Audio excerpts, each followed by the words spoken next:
It was once a 29 Ford Standard, but after all the street rod modifications, it's now a 29 Ford above standard. That's coming up next on Street Rodding American Style.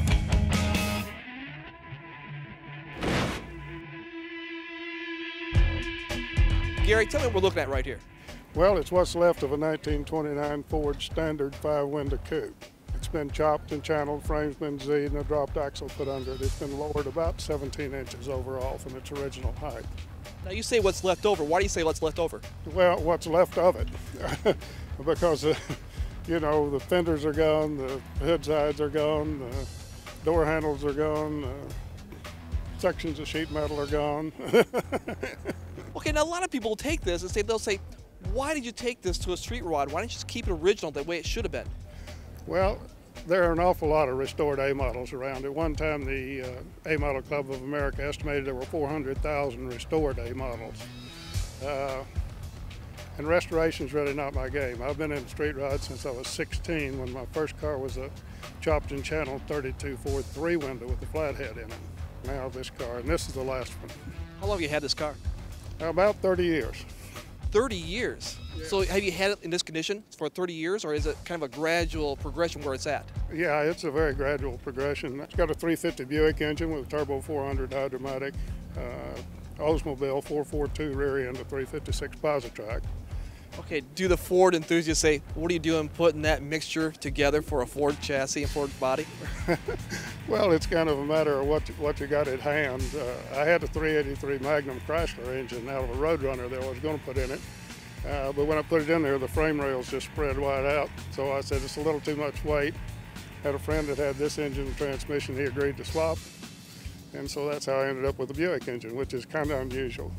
Yeah, because a lot of people say, I want to keep it all original. If it's going to be Ford, I want to be a Ford. But really, street rodding is about mixing and matching and making it work, isn't it? Yes. And well, in the early days, you know, everything came out of the salvage yard. Gary, you said you had it for 30 years, but did you take a little sabbatical, a little rest? Because you said you didn't take all that time to build it where it is right now. Yes, I had 3 kids to put through college. All the money went north to Manhattan and Lawrence. And so the car had to wait. Of course, the kids were the first priority. So practicality, you had to come into it. But what about your wife? Your wife really behind you on this car? She really doesn't say much. She's been really nice about it, and I don't guess she's ever totaled the receipts on it, or she might not be so nice. But does she like riding in it? Oh, yes. Yeah, she gets a kick out of it, just like I do. What was really unique about this was the belt buckles holding your hood down. Tell me how you came across that. Well, that's an old race car trick. Back in the old days, early days of sprint cars, they used to put belts over the top to hold the top of the hood down because they didn't run hood sides either. And I had Root Lead build a hood out in California. When it came in, we put it on there, but how do you keep it down?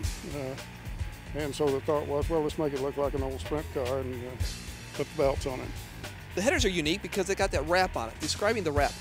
Yeah, the wrap is actually an insulating wrap. It increases the efficiency of the engine, keeps the heat in the pipes themselves, and also it keeps me from scorching the paint. You'll notice the headers run real close to the sides of the cowl there, and we were afraid we'd burn the paint if we didn't wrap them.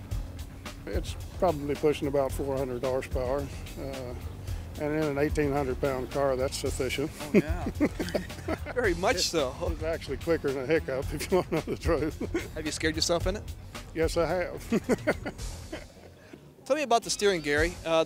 Did you go power steering, or did you go rack and pinion, or what did you do with this? No, we set the engine back enough. The weight transfer is all to the rear. It steers as easily as power steering. So by moving the engine back, a little bit farther back from the front, that gives you a little bit lighter load on the front tires and easier to steer? Yes. And gets weight transfer, we need to put some weight on the rear wheels. Otherwise, you just be spinning the wheels all the time when you try to take off. How much farther did you have to move it back to get that balance of weight?